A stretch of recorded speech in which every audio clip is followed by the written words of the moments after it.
어서 오세요. 지혜로운 친구입니다. 사람들은 자주 말합니다.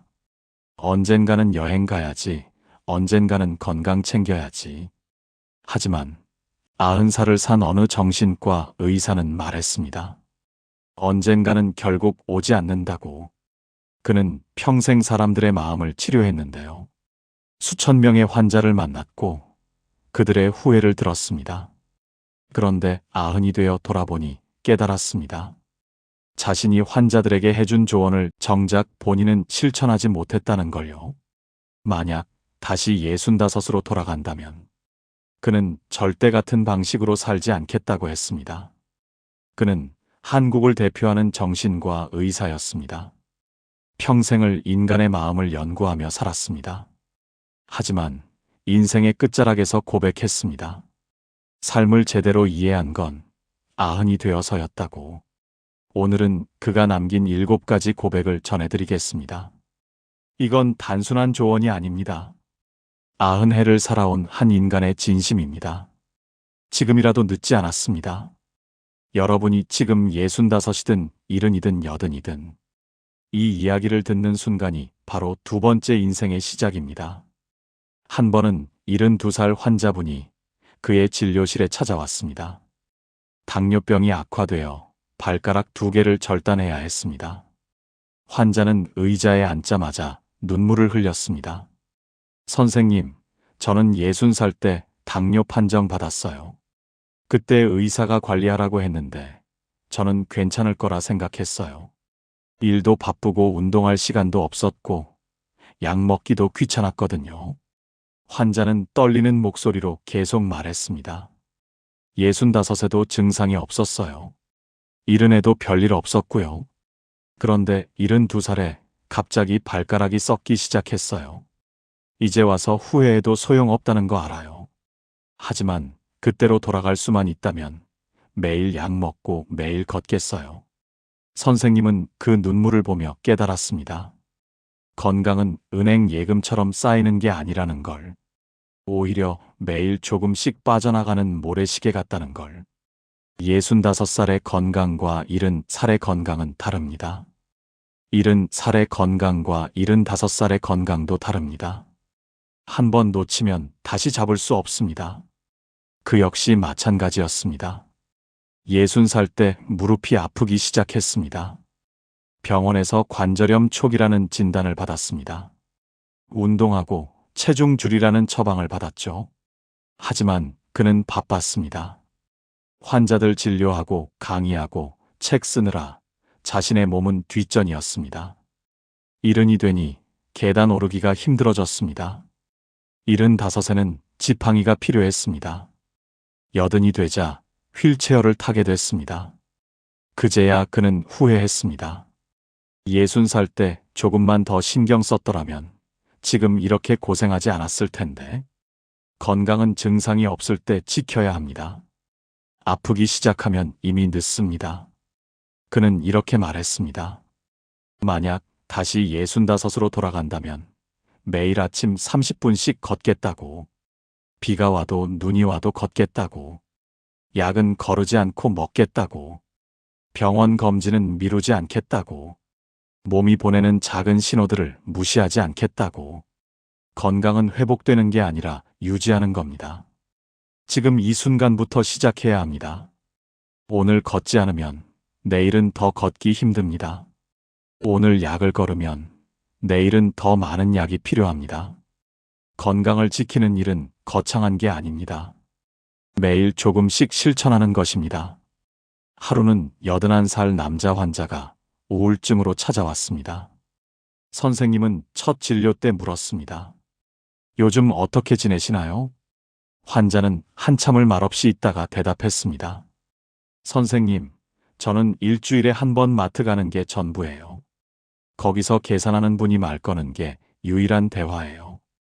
그 말을 듣는 순간 의사 선생님은 가슴이 무너졌습니다. 환자는 경제적으로 부족함이 없었습니다. 연금도 넉넉하고 집도 있었습니다. 하지만 전화할 사람이 없었습니다. 만날 친구도 없었습니다. 자식들은 바빠서 명절에나 연락했습니다. 환자는 조용히 말했습니다. 젊었을 때는 일만 했어요. 승진하고 돈 벌고 집 사는 게 전부였죠. 친구들이 술 먹자고 해도 안 갔어요. 시간 낭비 같았거든요. 동창회도 귀찮아서 안 갔어요. 이웃과도 인사만 했지 친하게 지내지 않았어요. 그렇게 일만 하다 보니 정년 퇴직했어요. 퇴직하고 나니 아무도 없더라고요. 전화할 사람도 만날 사람도 없었어요. 선생님 역시 비슷한 삶을 살았습니다. 평생 환자 진료에만 몰두했습니다. 친구들과의 약속보다 환자가 우선이었습니다. 동창회는 한 번도 가본 적이 없었습니다. 이웃과도 인사만 나눴습니다. 그렇게 75까지 살았습니다. 그러다 아내가 먼저 세상을 떠났습니다. 그 후 집에 혼자 남았습니다. 전화기를 보며 깨달았습니다. 연락할 사람이 없다는 걸. 친구들은 이미 연락이 끊긴 지 오래였습니다. 자식들은 바빴습니다. 이웃은 낯설었습니다. 그제야 알았습니다. 관계는 필요할 때 만들어지는 게 아니라는 걸. 평소에 쌓아놔야 한다는 걸. 연구 결과를 보면 명확합니다. 노년의 행복을 결정하는 건 돈이 아니라 관계입니다. 연락할 친구가 3명 이상 있는 사람은 그렇지 않은 사람보다 우울증에 걸릴 확률이 절반입니다. 정기적으로 만나는 모임이 있는 사람은 그렇지 않은 사람보다 평균 수명이 7년 더 깁니다. 외로움은 담배보다 더 해롭습니다. 하루에 담배 15개비를 피우는 것만큼 건강에 악영향을 줍니다. 선생님은 이렇게 말했습니다.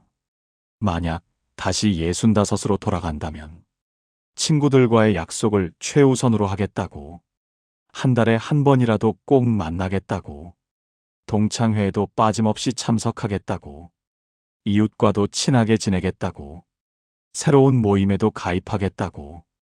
관계는 투자입니다. 지금 시간을 들여야 나중에 받을 수 있습니다. 귀찮다고 미루지 마십시오.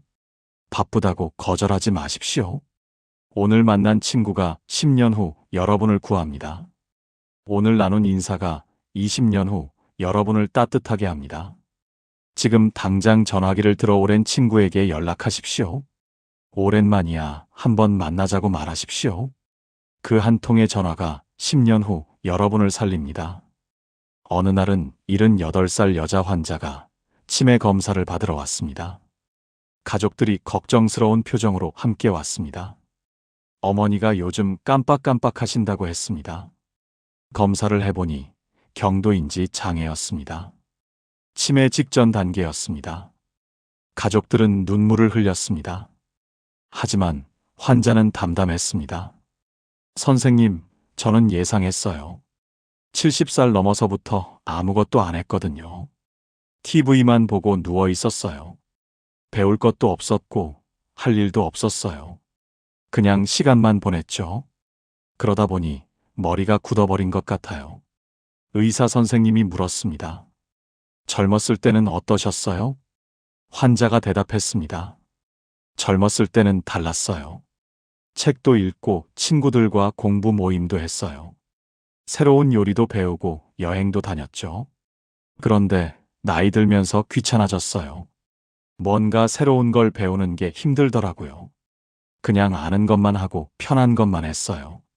그렇게 10년을 보냈더니 이렇게 됐네요. 선생님은 그 말을 들으며 깨달았습니다. 뇌는 근육과 같다는 걸. 쓰지 않으면 퇴화한다는 걸. 새로운 걸 배우지 않으면 늙는다는 걸. 연구 결과도 같습니다. 평생 학습을 계속하는 사람은 그렇지 않은 사람보다 치매 발병률이 절반입니다. 악기를 배우거나 외국어를 공부하거나 새로운 취미를 시작하는 것만으로도 뇌의 노화를 늦출 수 있습니다. 선생님도 나이를 들며 경험했습니다. 80살이 되니 기억력이 떨어지기 시작했습니다. 환자 이름도 자주 잊었습니다. 처음엔 나이 탓이라고 생각했습니다. 하지만 두려웠습니다. 이대로 가다간 치매에 걸릴 것 같았습니다. 그래서 결심했습니다. 81살에 피아노를 배우기 시작했습니다. 평생 악기를 만져본 적이 없었습니다. 처음엔 정말 어려웠습니다. 손가락이 말을 듣지 않았습니다. 악보를 읽는 것도 힘들었습니다. 하지만 매일 30분씩 연습했습니다. 1년이 지나니 간단한 곡을 칠 수 있었습니다. 그리고 놀라운 일이 일어났습니다. 기억력이 좋아진 겁니다. 환자 이름도 잘 기억났습니다. 머리가 맑아진 느낌이었습니다. 그는 이렇게 말했습니다. 배움은 단순히 지식을 쌓는 게 아니라 뇌를 살아있게 만드는 일이라고. 만약 다시 65으로 돌아간다면 매년 새로운 것 하나씩을 배우겠다고 했습니다. 65에는 그림을 배우고, 66에는 영어를 공부하고, 67에는 요리를 배우겠다고. 나이가 들수록 더 많이 배우겠다고. 나이는 배움의 핑계가 될 수 없습니다. 오히려 나이가 들수록 더 배워야 합니다. 뇌를 살리기 위해서입니다. 지금 당장 시작하십시오. 항상 하고 싶었던 것을 배우십시오. 악기든 외국어든 그림이든 뭐든 좋습니다. 중요한 건 새로운 것에 도전하는 겁니다. 처음엔 어렵습니다. 실수도 많이 합니다. 하지만 그 과정이 뇌를 살립니다. 배우지 않는 순간 마음은 늙습니다. 배움을 멈추지 마십시오. 하루는 75살 남자 환자가 우울증으로 찾아왔습니다. 아내가 돌아가신 지 6개월이 지났습니다. 환자는 진료실에서 계속 울었습니다. 선생님, 저는 평생 아내한테 잘해준 적이 없어요. 결혼하고 50년 동안 고맙다는 말 한 번 안 했어요. 사랑한다는 말도 안 했고요. 그냥 당연하다고 생각했어요. 아내는 집안일 하는 사람이고 나는 돈 버는 사람이라고요. 그렇게 살다가 아내가 암에 걸렸어요. 병원에 입원하고 항암 치료받고, 그때도 저는 바빴어요. 회사 일 때문에 병문안도 자주 못 갔어요. 아내는 혼자 아파했어요. 그러다 결국 돌아가셨어요. 임종 직전에 제 손을 잡았어요. 그리고 말했어요. 여보, 고마웠어요, 그동안. 그 말을 듣는 순간 무너졌어요. 내가 아내한테 해줄 말이었는데 아내가 먼저 했어요. 평생 고생만 시키고 고맙다는 말 한 번 안 한 저한테 아내가 먼저 고맙다고 했어요.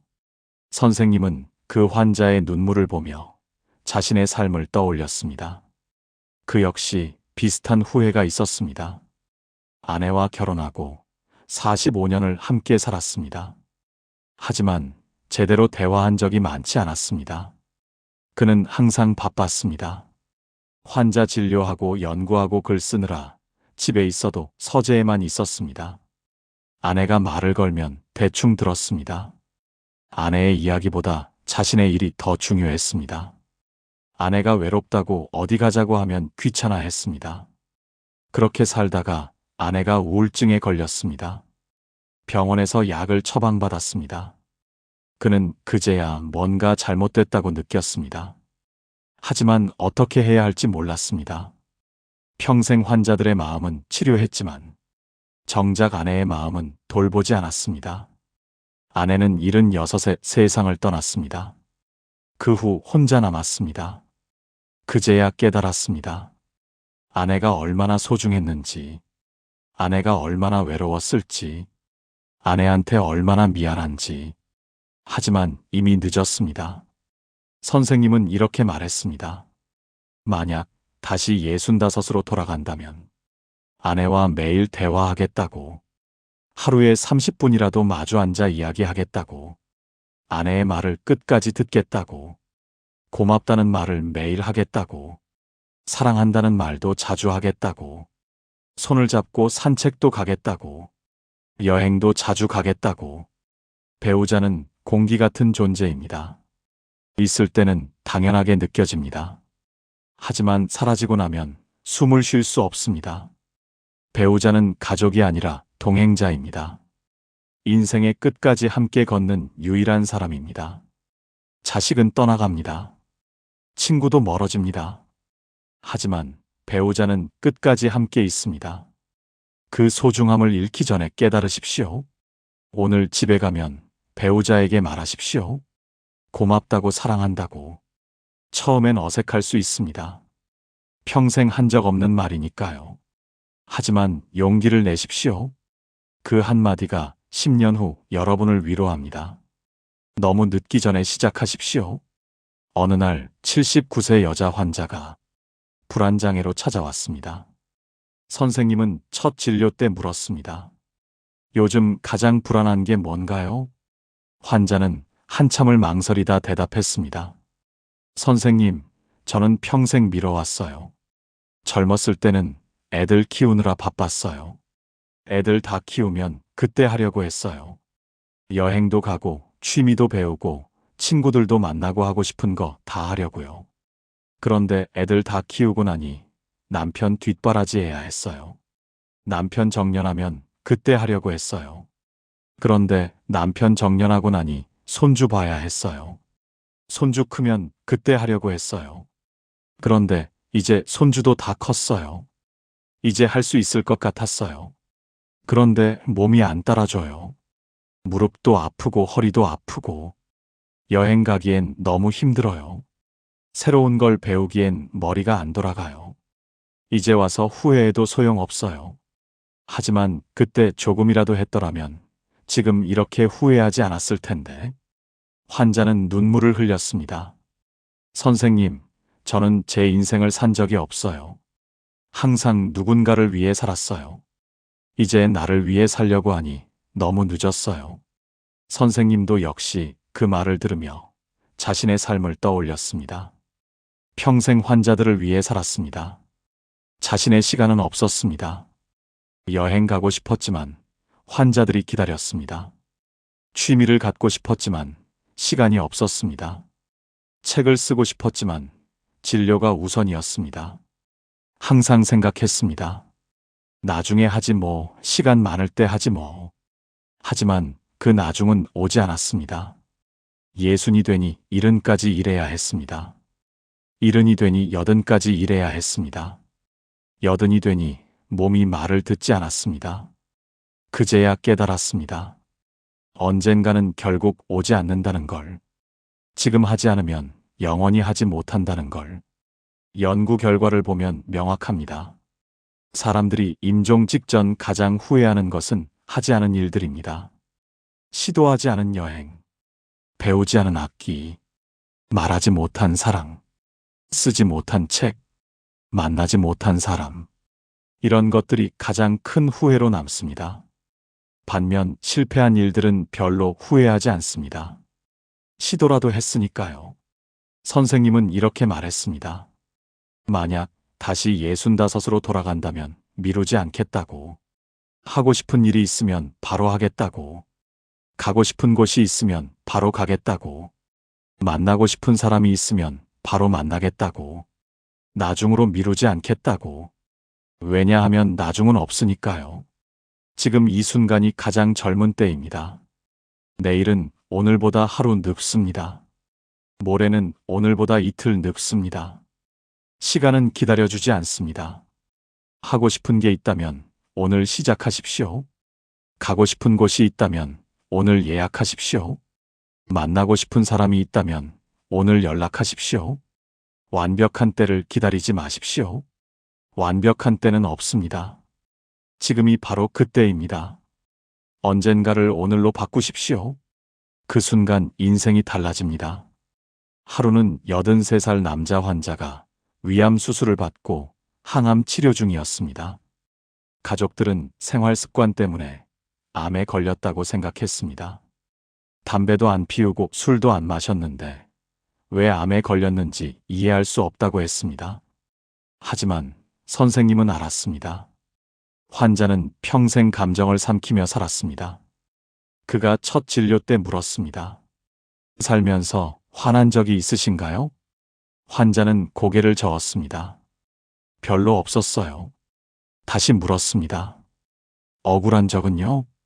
환자는 잠시 생각하다 대답했습니다. 있긴 했는데 그냥 참았어요. 선생님은 계속 물었습니다. 슬픈 적은요? 환자는 담담하게 말했습니다. 슬픈 일도 있었지만 울지는 않았어요. 남자가 우는 건 약한 거라고 배웠거든요. 환자는 평생 군인처럼 살았습니다. 감정을 드러내지 않았습니다. 화가 나도 참았습니다. 슬퍼도 꾹 눌렀습니다. 억울해도 삼켰습니다. 그게 강한 사람이라고 생각했습니다. 하지만 그 감정들은 사라지지 않았습니다. 몸 안에 쌓이고 쌓여서 결국 병이 됐습니다. 연구 결과를 보면 명확합니다. 감정을 억압하는 사람은 그렇지 않은 사람보다 암 발병률이 2배 높습니다. 특히 분노를 삼키는 사람은 심장병 위험이 3배 높습니다. 감정은 에너지입니다. 표현하지 않으면 몸 안에 쌓입니다. 그 에너지가 결국 몸을 공격합니다. 선생님 역시 그랬습니다. 평생 의사로 살면서 감정을 드러내지 않았습니다. 환자들 앞에서는 항상 침착해야 했습니다. 화를 내면 안 됐습니다. 슬픔을 보이면 안 됐습니다. 그게 프로라고 생각했습니다. 하지만 75세 심장병이 왔습니다. 의사들은 원인을 찾지 못했습니다. 건강검진도 잘 받았고, 운동도 했고, 식습관도 나쁘지 않았습니다. 하지만 그는 알았습니다. 평생 삼킨 감정들이 심장을 공격한 거였습니다. 그 후 변화를 시도했습니다.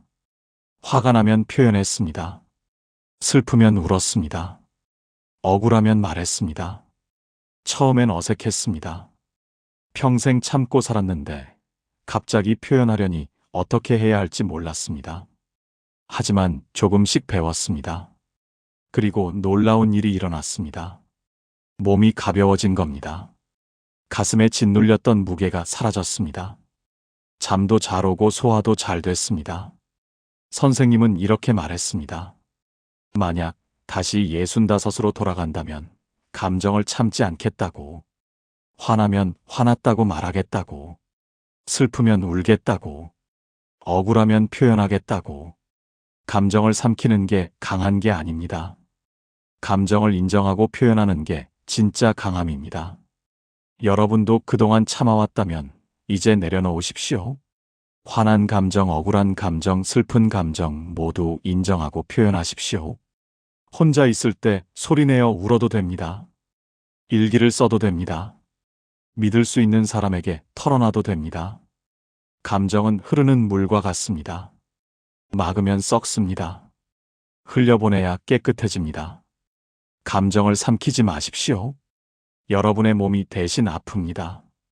어느 날 86세 여자 환자가 말기 암 진단을 받았습니다. 남은 시간이 석 달이라고 했습니다. 가족들은 환자에게 말하지 말라고 했습니다. 충격받을까봐 걱정했습니다. 하지만 환자는 이미 알고 있었습니다. 진료실에서 조용히 물었습니다. 선생님, 제가 얼마나 남았나요? 선생님은 솔직하게 말했습니다. 석 달 정도입니다. 환자는 고개를 끄덕였습니다. 그리고 조용히 미소 지었습니다. 다행이네요. 시간이 있어서. 대부분의 환자들은 절망합니다. 부정하거나 울거나 화를 냅니다. 하지만 이 환자는 달랐습니다. 환자는 말했습니다. 선생님, 저는 평생 죽음을 생각 안 하고 살았어요. 언젠가 죽겠지만 먼 미래의 일이라고 생각했죠. 그런데 이제 구체적인 시간이 생기니까 오히려 편해요. 이제 뭘 해야 할지 알겠어요. 환자는 남은 석 달 동안 준비했습니다. 자식들에게 편지를 썼습니다. 평생 하지 못한 말들을 적었습니다. 친구들을 만났습니다. 마지막 인사를 나눴습니다. 가고 싶었던 곳에 갔습니다. 바다를 보고 산을 올랐습니다. 그리고 장례식까지 직접 계획했습니다. 어떤 옷을 입을지, 어떤 음악을 틀지, 누구를 초대할지 하나하나 정했습니다. 석 달 후 환자는 편안히 눈을 감았습니다. 가족들은 슬펐지만 평온했습니다. 환자가 준비한 대로 장례를 치렀습니다. 그리고 모두 말했습니다.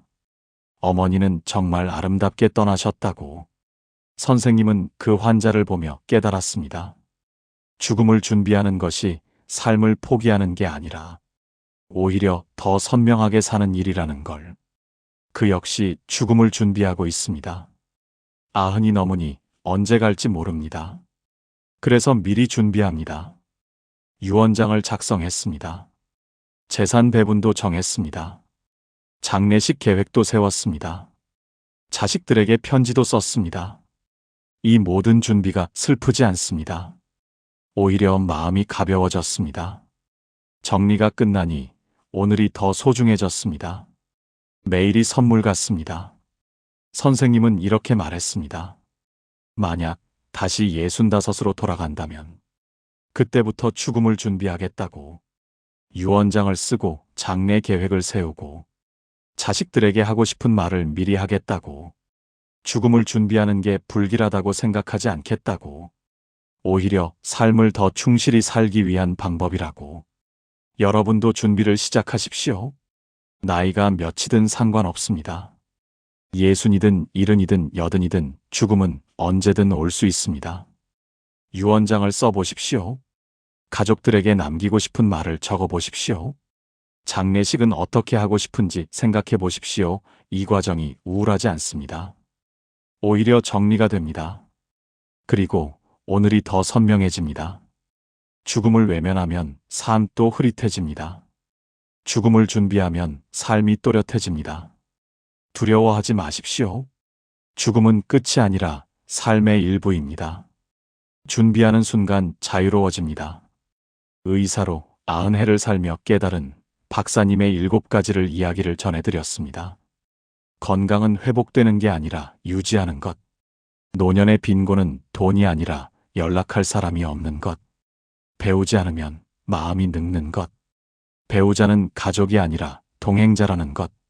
언젠가는 결국 오지 않는다는 것. 감정을 삼키면 병이 된다는 것. 죽음을 준비하는 것이 삶을 선명하게 만든다는 것. 그는 말했습니다. 이 모든 걸 진작 알았더라면 얼마나 좋았을까 하고. 하지만 후회만 하고 있을 수는 없다고. 지금이라도 알게 된 게 다행이라고. 여러분도 마찬가지입니다. 이 이야기를 듣는 지금이 바로 전환점입니다. 65이든 70이든 80이든 나이는 중요하지 않습니다. 중요한 건 지금부터 어떻게 사느냐입니다. 오늘부터 시작하십시오. 오늘부터 매일 30분씩 걸으십시오. 오늘부터 친구에게 먼저 연락하십시오. 오늘부터 새로운 것을 배우십시오. 오늘부터 배우자에게 고맙다고 말하십시오. 오늘부터 미뤄왔던 일을 시작하십시오.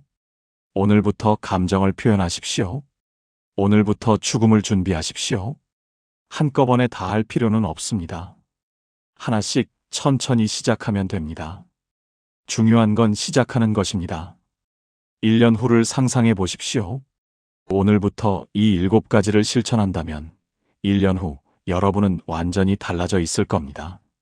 몸도 가벼워지고 마음도 평온해지고 관계도 풍성해지고 삶도 충만해질 겁니다. 여러분에게는 아직 시간이 있습니다. 그 시간을 허비하지 마십시오. 후회로 채우지 마십시오. 지금 이 순간부터 다르게 사십시오. 65으로 돌아갈 수 없다면 오늘을 65처럼 사십시오. 매일이 새로운 시작입니다. 지금 깨달았다면 그 순간이 두 번째 인생의 시작입니다. 오늘 이 이야기가 도움이 되셨다면 구독과 좋아요 부탁드립니다. 그리고 주변 분들에게도 공유해 주세요. 지혜로운 친구는 더 좋은 이야기로 찾아뵙겠습니다. 고맙습니다.